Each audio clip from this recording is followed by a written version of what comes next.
The cardboard box had been in Thomas Wright's attic since 1947, untouched and nearly forgotten among the accumulated debris of a long life. At 71 years old, Thomas was finally sorting through decades of storage, preparing donations for the Liverpool Maritime Museum's new Battle of the Atlantic exhibit. His daughter Mary had been encouraging him for months to organize his war memorabilia before it was lost or damaged. "Dad, the museum would love to have your papers," Mary had said. "You were there. Your experiences matter." Thomas hadn't been certain his experiences were particularly noteworthy. He'd been an ordinary merchant seaman on an ordinary cargo ship that had been torpedoed in ordinary circumstances during a war where such things happened daily. He'd survived through luck rather than heroism, been rescued, and spent the rest of the war on safer coastal runs. Nothing exceptional, nothing worth preserving in a museum. But Mary had persisted, and Thomas finally agreed to sort through the old box. Inside were the expected items: his discharge papers, a few photographs of his ship and crewmates, letters from that period carefully preserved by his late wife. There was also a manila envelope he didn't immediately remember, sealed and labeled simply March 1943, in handwriting he recognized as his own from 5 decades earlier. Thomas opened the envelope carefully, the paper brittle with age. Inside were documents he collected immediately after his rescue, witness statements, incident reports, and several photographs that naval intelligence had shown him during their debriefing. The memories came flooding back with uncomfortable clarity. The first photograph showed a German U-boat, designation U-247, captured by reconnaissance aircraft 3 days after Thomas's ship had been sunk. The submarine was on the surface, clearly visible in the grainy black and white image. Thomas remembered the intelligence officer explaining that this was unusual. U-boats typically remain submerged during daylight hours to avoid detection. The second photograph was a close-up, apparently taken through a telephoto lens from an aircraft that had been too far away to attack. It showed the U-boat's conning tower, with several crew members visible on deck. One face was clear enough to identify: a young officer, perhaps 30 years old, with sharp features and an intense expression. The caption identified him as Captain Lieutenant Werner Hoffman, commander of U-247. Thomas stared at the photograph, his mind making connections that seemed impossible. The face was familiar, but not from 1943. It was familiar from 1992, from his daily life, from his neighborhood. He'd seen this face thousands of times, though aged by 50 years. It was a face of Heinrich Hoffmann, the quiet German immigrant who lived 3 houses down on Maple Street, who tended his garden meticulously and exchanged polite nods with neighbors, but kept largely to himself. "It can't be," Thomas said aloud, his hands beginning to shake. He pulled out another document from the envelope, his own witness statement, dictated to a naval intelligence officer in April 1943 while Thomas was recovering in a military hospital. Reading his younger self's words brought the memories into sharp focus. "The torpedo struck our starboard side at approximately 0340 hours on March 18, 1943. The ship was the SS Manchester Pride, carrying general cargo from New York to Liverpool. The explosion killed 6 men in the engine room immediately. We abandoned ship in lifeboats, but the seas were rough and the water was freezing. Several men died from exposure within the first hour." Thomas remembered the cold. The North Atlantic in March was a death sentence for anyone in the water. He'd been in a lifeboat with 12 other survivors, watching men succumb to hypothermia one by one as they waited for rescue that might never come. At approximately 0630 hours, a submarine surfaced approximately 100 meters from our lifeboat. We initially believed it was a British rescue vessel, but as it came closer, we identified it as a German U-boat. We expected to be machine-gunned or left to die, as was common practice. This was the part Thomas had tried to forget over the decades. The absolute terror of seeing that submarine surface, knowing that German U-boats sometimes machine-gun survivors to eliminate witnesses or simply out of cruelty. He'd been 19 years old, freezing, exhausted, and certain he was about to die. Instead, the U-boat commander ordered his crew to assist us. They threw us ropes and pulled survivors aboard. The commander personally helped pull me from the water. He wrapped me in a blanket and gave me hot coffee. He spoke English well and told us he was violating orders but couldn't leave us to die. He kept us aboard for approximately 40 minutes while his crew searched for other survivors, then transferred us to another lifeboat that was in better condition and provided us with food, water, and additional blankets.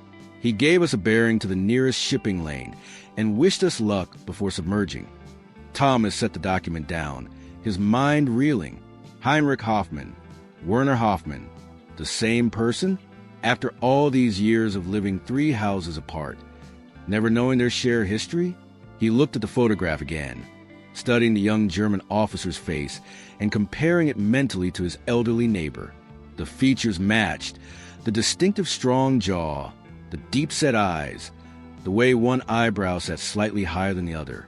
Time had aged and weathered the face, but the fundamental structure was identical. "Mary," Thomas called down the stairs. "Mary, I need you to come up here. Right now." His daughter appeared in the attic doorway, concerned by the urgency in her father's voice. "Dad, what's wrong? You look like you've seen a ghost." "I think I have," Thomas said quietly, holding up the photograph. "This is the U-boat captain who saved my life in 1943. And unless I'm completely mistaken, he's been living on our street for the past 40 years. Mary took the photograph from her father's trembling hands and studied it carefully. She'd known Heinrich Hoffmann her entire life. The polite German man who always had sweets for neighborhood children at Christmas, who helped her father with garden work occasionally, who'd attended her mother's funeral 3 years ago and stood quietly at the back of the church. "Mr. Hoffmann?" Mary said, incredulous. "Dad, are you certain? This photo is 50 years old. People change. Look at the eyes, the jawline, that distinctive eyebrow. It's him, Mary. I'm sure of it." Thomas pulled out another document. "And look at this. The U-boat commander's name was Werner Hoffmann. Our neighbor is Heinrich Hoffmann. Werner could be a middle name, or he might have changed his first name when he emigrated." Mary sat down on an old trunk, processing this information. "If this is true, it means you've been neighbors with a man who sank your ship for 4 decades and neither of you knew it? Not just sank my ship, saved my life. That's what makes this so extraordinary." Thomas found the section of his witness statement describing the rescue. "He violated his orders, Mary. German U-boat commanders were instructed not to surface during daytime hours and not to assist enemy survivors. He did both. He risked his entire crew to pull 17 British sailors out of the water. Why would he do that? I don't know. I was too young and too terrified to ask at the time. The naval intelligence officers who debriefed me were baffled. They documented cases of U-boat crews showing mercy, but it was rare, especially by 1943 when the Battle of the Atlantic was at its most brutal." Mary looked at the photograph again, seeing their neighbor in a completely different context. "What are you going to do? Are you going to talk to him about this?" Thomas hadn't considered that question yet. For 40 years, Heinrich Hoffmann had been a pleasant but distant neighbor. They'd exchanged greetings, discussed weather and gardens, helped each other with minor tasks. But they'd never had a deep conversation. Thomas knew virtually nothing about Heinrich's past beyond the basic facts that he'd emigrated from Germany in the late 1940s and worked as a marine engineer until retirement. "I don't know," Thomas admitted. "Part of me wants to march down there right now and demand to know if it's really him. But another part wonders if he's kept his identity quiet deliberately. Maybe he doesn't want to be reminded of the war. Or maybe he doesn't recognize you. You said you were 19 when he rescued you. You're 71 now. People change just as much as photographs age." That was a valid point. Thomas had been a skinny teenager in 1943, terrified and half-frozen. Now he was an elderly man with white hair, a substantial belly, and a face weathered by 7 decades of living. There was no reason Heinrich would recognize him. "I need to be sure it's him before I do anything," Thomas decided. "Let me research this more. Maybe there's information about what happened to you, 247, and its crew after the war." Over the following week, Thomas became obsessed with investigating his theory. He visited the Liverpool Maritime Museum's research library and requested access to their U-boat records. The librarian, a young woman named Jennifer, was helpful but puzzled by a specific interest in U-247. Are you researching a particular engagement? Jennifer asked. You could say that. I was there. Thomas showed her his witness statement. Jennifer's eyes widened as she read. A U-boat commander rescued British survivors? That's remarkable. Let me see what we have on U-247. She returned with a file containing information compiled from various sources. German naval records captured after the war, British intelligence reports, and post-war interviews with surviving U-boat crews. The file painted a detailed picture of U-247 and its commander. Werner Heinrich Hoffmann had been born in Hamburg in 1913, commissioned as a naval officer in 1935, and given command of U-247 in 1942. His service record was notable for several reasons. He'd sunk 12 Allied ships, but had also been reprimanded twice for showing excessive mercy to survivors, once for radioing position of a lifeboat to Allied rescue vessels, and once for the incident involving Thomas's ship. Look at this, Jennifer said, pointing to a document dated April 1943. He was recalled to Germany and reassigned after the Manchester Pride incident. His superiors felt his actions demonstrated unreliability. He spent the rest of the war training new U-boat crews, rather than on combat operations. So he survived the war, Thomas said, relief flooding through him. Many U-boat crews had died in the final years of the conflict. Yes, and there's more. Jennifer pulled out a post-war document.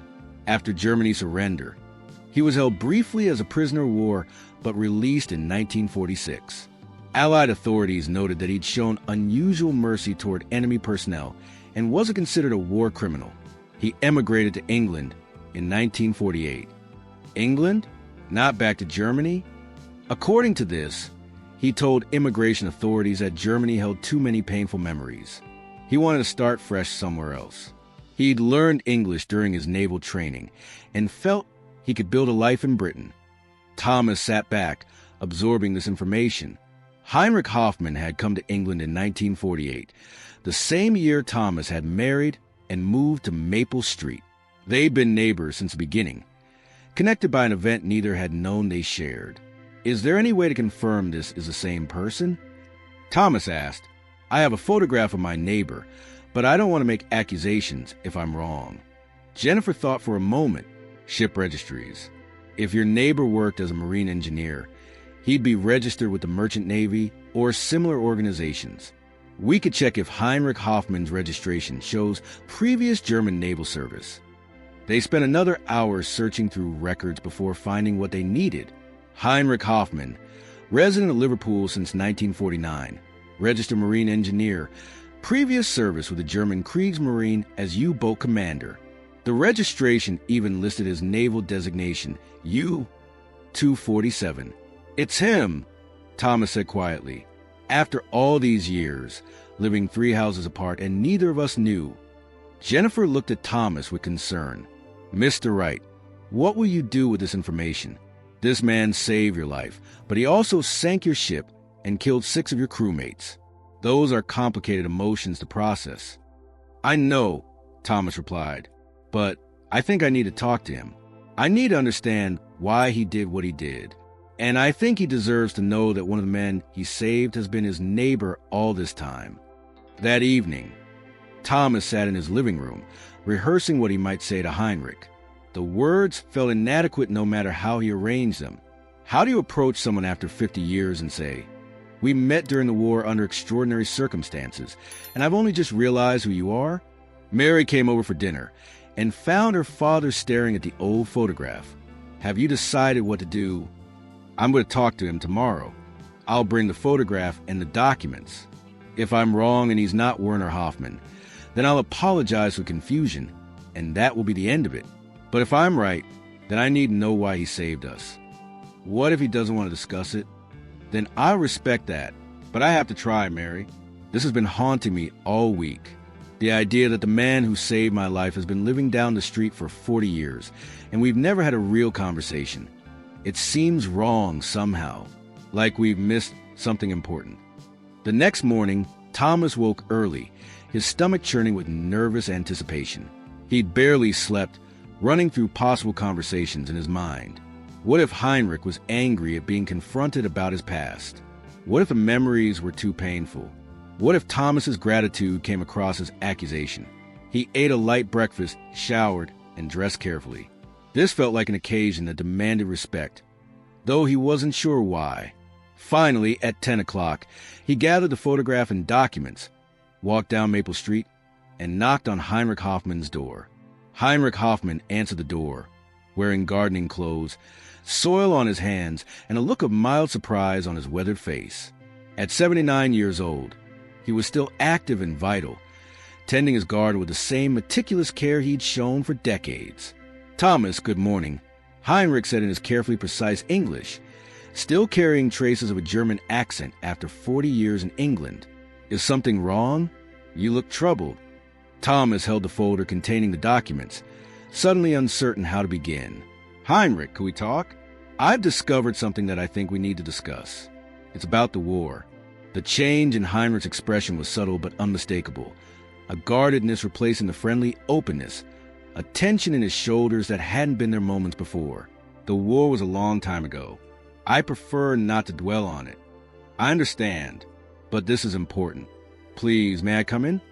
Heinrich hesitated, then stepped aside. "Of course. Come in."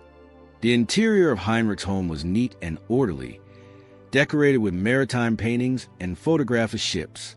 Thomas had been inside a few times over the years for neighborhood gatherings, but he'd never really examined the decorations closely. Now he noticed that several of the paintings depicted submarines, though none of them explicitly military. They sat in Heinrich's living room, and Thomas placed a folder on the coffee table between them. His hands were shaking slightly as he opened it and removed the photograph of the young U-boat commander. "I found this last week while sorting papers for the Maritime Museum," Thomas said, pushing the photograph toward Heinrich. "Do you recognize this person?" Heinrich picked up the photograph, and Thomas watched his face carefully. The old man's expression remained controlled, but something flickered in his eyes. Recognition, memory, perhaps apprehension. "Where did you get this?" Heinrich asked quietly. "From my naval records. From a file documenting the night my ship was torpedoed in March 1943. The night I nearly died in the North Atlantic." Thomas paused, letting those words sink in. "The night a U-boat commander named Werner Hoffman saved my life." The silence that followed was profound. Heinrich set the photograph down carefully, his hands now shaking as much as Thomas's. He didn't speak for a long moment, seeming to struggle with what to say. "You were on the Manchester Pride," Heinrich finally said, his voice barely above a whisper. "The merchant ship. You were one of the survivors we pulled from the water. I was 19 years old. You gave me hot coffee and a blanket. You told me in English that you couldn't leave us to die. I never forgot that moment. Heinrich, never. But I also never expected to see you again. And I certainly never imagined you'd been living 3 houses down from me for 40 years. Heinrich stood and walked to the window, looking out at his carefully tended garden. When he spoke, his voice was thick with emotion. "Werner was my first name. I changed it to Heinrich when I came to England. Werner Hoffman had too much blood on his hands. I wanted to be someone different. But you saved us. You risked your crew and your submarine to pull enemy sailors from the water. That's not the action of someone with blood on his hands. I sank 12 ships, Thomas. 12. How many men died because of my orders? Your ship was one of them. 6 men died in that torpedo explosion. 6 families who lost fathers, brothers, sons because I was following orders to destroy Allied shipping."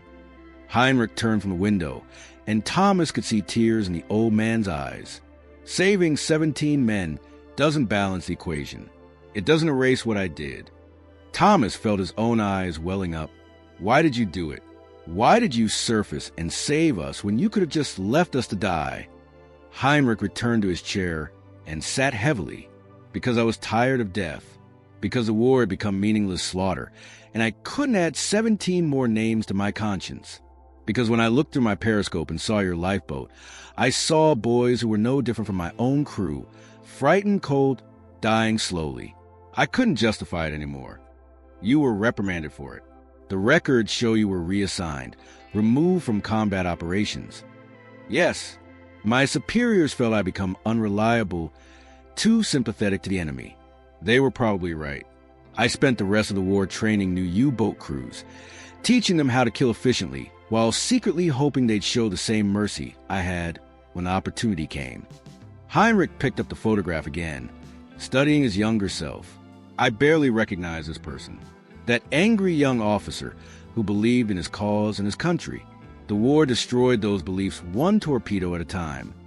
Why did you come to England after the war? Weren't you afraid of how you'd be received? Terrified, Heinrich admitted, but Germany was destroyed physically and spiritually. Everyone I knew was dead or scattered. And England, strange as it sounds, felt like the right place to seek redemption. I'd killed English sailors and sank English ships, but I'd also saved English lives. I thought perhaps I could balance the scales by building a life here, by contributing to the country I'd fought against. Did anyone ever recognize you? No. Or, if they did, they never said anything. I was just another German immigrant trying to rebuild his life. There were thousands of us. Most people wanted to forget the war, not dwell on it. Heinrich looked at Thomas directly. In 40 years of living on this street, you're the first person who's connected me to my wartime service. I'd begun to think I might die without anyone knowing who I really was. Thomas reached across and placed his hand on Heinrich's shoulder. You saved my life. I went on to marry, to have children, to live a full life because of what you did that night. My daughter Mary exists because you showed mercy when you didn't have to. My grandchildren exist because of your decision. You may have sunk my ship, but you gave me everything that came after. Heinrich broke down completely. Decades of suppressed emotion finally surfacing. I've lived with the guilt every day, every single day, knowing that my actions killed people, that I was part of the machinery of war. I tried to be a good person afterward, try to help people, try to build instead of destroy, but it never felt like enough. They sat together for a long time, two old men connected by an event 50 years past, crying for the young men they'd been and the circumstances that had brought them together. Eventually, Heinrich composed himself and asked if Thomas wanted tea. Over tea, they talk about that night in detail. Details that had become fuzzy in Thomas's memory, but remained crystal clear in Heinrich's. Heinrich described the internal conflict he'd felt when spotting the lifeboat, the arguments with his officers who wanted to follow protocol and remain submerged, his final decision to surface despite the risks. My executive officer told me I was going to get us all killed, Heinrich said. He was right to worry. Surfacing in daylight was incredibly dangerous. But I told him some things were worth the risk. That we were sailors, not murderers. That the war had already taken too much humanity from us. What happened to your crew? Did they survive the war? Most died. U-247 was sunk in 1944 with 42 men aboard. Only 3 survivors. I wasn't on board. I was training recruits in Germany. When I heard about the sinking, part of me felt guilty for surviving while my crew died. Another part felt relief that I wouldn't have to order any more attacks. Thomas shared his own post-war story. His marriage to Sarah in 1948, their move to Maple Street, his work at the shipyards, raising Mary, the quiet, ordinary life of a man who survived extraordinary circumstances. I never talked about the war much. Sarah knew the basics, but I didn't dwell on it. What was there to say? I'd been torpedoed, rescued, and spent the rest of the war on coastal runs that were relatively safe. It didn't seem significant compared to what others had experienced. But it was significant, Heinrich said. That moment when our lives intersected changed both of us. You lived because I chose mercy. I survived the war with my humanity intact because I chose mercy. Neither of us knew until now that we've been connected all these years, but perhaps that's fitting. We both moved forward with our lives, not defined by that one moment, but shaped by it nonetheless. The revelation changed everything and nothing. Thomas and Heinrich's relationship transformed from polite neighbors into something deeper. Two men bound by history, gratitude, and shared understanding of how war shaped lives in ways that echoed across decades. In the weeks following their conversation, they began meeting regularly for tea, gradually filling in the gaps of their respective stories. Heinrich spoke about his childhood in Hamburg, his entry into the Naval Academy, his growing disillusionment as the war progressed. Thomas shared memories of merchant Navy life, the constant fear of torpedo attacks, the friends he'd lost at the Atlantic. "I need to show you something," Heinrich said during one of their afternoon conversations. He led Thomas to a small study that Thomas had never seen before. The room was lined with bookshelves containing maritime history, naval engineering texts, and personal journals. Heinrich pulled out a leather-bound book and opened it to a page dated March 1943. "I kept journals throughout the war, though it was technically against regulations. I needed somewhere to process what I was experiencing." He found the entry he was looking for. Here, March 18, 1943. Thomas read Heinrich's precise handwriting, the German words foreign but the emotion transcending language barriers. Heinrich translated quietly. "Today I violated orders and surfaced to rescue survivors from a merchant vessel I torpedoed," my executive officer protested. "But I could not leave them to die." Among them was a young sailor, perhaps 19 years old, who looked at me with terror and confusion when we pulled him aboard. I gave him coffee and told him in English that I could not let him freeze to death. He thanked me, though his hands shook so badly he could barely hold the cup. I wonder if he survived the war. I wonder if he hates me for sinking his ship or feels gratitude that I saved his life. I wonder if I'll ever know. Thomas felt tears streaming down his face. "You thought about me. After all those years, you remembered." I remembered all of you. Every face I saw that morning was burned into my memory. 17 men whose lives I held in my hands. The power to let them die or help them survive. It was a moment I understood that following orders wasn't the same as doing what was right. Mary visited her father that evening and found him in an unusually reflective mood. I spoke with Heinrich again today. "Dad, his journals. He's kept detailed records of everything. He remembered pulling me from the water. He's carried the memory for 50 years, just as I have. How do you feel about all this?" Mary asked, "Learning that your neighbor was the man who sank your ship?" "Complicated," Thomas admitted. "Part of me is still angry about the 6 men who died in that torpedo explosion. They were my friends, Mary, good men with families waiting for them. Heinrich's decision to save us afterward doesn't bring them back. But another part of me understands that he was a soldier following orders in a war neither of us started. And the fact that he showed mercy when he could have simply left us die, that says something important about who he was, even in the middle of all that darkness. Are you going to tell others about this? The museum would be fascinated by this story." Thomas considered this carefully. "I don't know. Heinrich has built a life here based on moving past his wartime identity. Exposing him might bring unwanted attention, possibly even hostility. There are still people who can't forgive, can't see German veterans as anything other than the enemy." The decision was complicated by an unexpected development. A journalist from the Liverpool Echo, following up on routine donations to the Maritime Museum, learned about Thomas's witness statement describing the unusual U-boat rescue. The reporter, David Patterson, contacted Thomas requesting an interview about his wartime experiences. Thomas met with Patterson, but was deliberately vague about details. "It was a long time ago.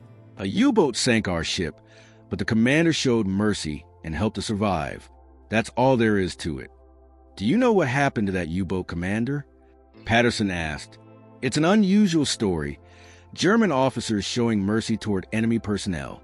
Readers would be interested in knowing if he survived the war. What became of him?" "I have no idea," Thomas lied, uncomfortable with the deception but protective of Heinrich's privacy. "He disappeared into history, like most people from that time." After the interview, Thomas walked to Heinrich's house and told him about the journalist's interest. Heinrich listened with growing concern. "If this story becomes public, people will start investigating. They'll find the connection between Werner Hoffmann and Heinrich Hoffmann. My quiet life will end." Heinrich seemed to shrink in his chair. "Perhaps I always knew this would happen eventually. The past catches up with everyone." "I won't tell them," Thomas said firmly. "Your identity is safe with me." You've earned the right to live in peace. Have I? Sometimes I wonder. Those 6 men who died on your ship, Thomas, their families never got closure, never got peace. Why should I? Because you made a choice in the middle of hell to be human. Because you risked your life and your crew to save enemies when you could have left them to die. That has to count for something. They decided together to participate in the museum's Battle of the Atlantic exhibit, but only on their own terms. Thomas would donate his papers with Heinrich's identity, redacted from the official records. The story would be told as an anonymous act of mercy, important for historical understanding, but protecting Heinrich's privacy. The exhibit opened in September 1992, and both men attended the dedication ceremony. They stood together before the display case containing Thomas's witness statement. The photograph of U-247 with the commander's face carefully obscured, and a placard describing the unusual rescue. A museum visitor, reading the display, commented to her companion, "Imagine that, a German commander saving British sailors. Makes you realize they weren't all monsters, doesn't it? Just men caught in terrible circumstances." Thomas and Heinrich exchanged glances but said nothing. Let the story remain anonymous. Let it serve its purpose of showing that humanity could survive even in war's darkest moments, without exposing Heinrich to scrutiny he didn't deserve. Over the following years, their friendship deepened. They became a familiar sight in the neighborhood. 2 elderly men walking together, sharing meals, attending church services side by side. Neighbors who'd known them separately for decades remarked on how close they'd become, never knowing the extraordinary circumstances that bound them.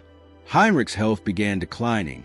In 1997, Thomas visited him daily, helping with groceries and household tasks, repaying the life-saving care Heinrich had provided 54 years earlier. During one visit, Heinrich gave Thomas a sealed envelope. "When I die, this is for you. My journals, my papers, the complete story. You can decide what to do with them, whether to keep them private or share them with historians. But I want you to have the truth, all of it." "You're not dying yet, you stubborn old sailor," Thomas said, trying to lighten the mood. "We're both dying, Thomas. Just slowly. But before I go, I need you to understand something. Finding out you were my neighbor all these years, learning that one of the men I saved had been 3 houses away for 4 decades, it gave meaning to everything. The guilt I carried, the questions about whether my actions mattered, they all found their answer in you. You lived a good life. You raised a wonderful daughter. Your existence justified my choice that night." Heinrich Hoffmann died peacefully in his sleep in October 1998 at age 85. Thomas was one of the few attendees at his funeral, along with some distant relatives from Germany who'd maintained minimal contact, and a handful of neighbors who'd known him casually. The funeral service was simple, reflecting Heinrich's quiet life, with no mention of his wartime service. Thomas gave the eulogy, carefully crafted to honor Heinrich, without revealing their shared secret. Heinrich was a good neighbor, a kind man, and someone who understood the value of mercy. He lived his life trying to help others, trying to build rather than destroy. Those of us who knew him were better for his presence. After the funeral, Thomas returned home with Heinrich's journals and papers. He spent weeks reading through them, discovering the full scope of Heinrich's experiences. The battles he fought, the internal conflicts he'd endured, the gradual erosion of his faith in the war's purpose, and ultimately his decision that humanity mattered more than orders. Mary found her father in his study one evening, surrounded by the journals. "What will you do with all this, Dad?" "I'm going to write our story. The complete story, not the sanitized version in the museum. Heinrich gave me permission to share it after his death. I think people need to understand that war is more complicated than heroes and villains, that enemies can show mercy, that the man who sinks your ship can also save your life." Thomas spent the next year writing, working with the Maritime Museum's historians to provide context and verify facts. The result was a book titled The Neighbor I Never Knew, published in 2000 when Thomas was 79 years old. The book received modest attention but profound impact among those who read it. Veterans from both sides of the conflict wrote to Thomas, sharing their own stories of unexpected mercy, of enemies who'd shown humanity in inhumane circumstances. The book became required reading in several military academies as an example of how moral courage could manifest even in war. Thomas lived until 2006, reaching 85, the same age Heinrich had been at his death. In his final interview, conducted by the Imperial War Museum, Thomas reflected on the extraordinary coincidence that had connected him to his savior for 40 years without either knowing. People call it fate or destiny, but I think it's simpler than that. Heinrich came to England seeking redemption and found it by living a good, quiet life as a neighbor and friend. I survived the war and built a life in the same neighborhood, never knowing that the German officer who'd show me mercy was just down the street. When we finally discovered our connection, it didn't change who we were to each other. It just added depth to a friendship that had existed in different forms for half a century. The interviewer asked what lesson Thomas hoped people would take from his story. That mercy matters. That the choices we make in our worst moments define us more than the circumstances that force those choices. Heinrich could have followed orders and left us to die. Instead, he risked everything to save enemy sailors, and that single act of humanity created ripples that spread across decades. I live because of his choice. My daughter exists because of his choice.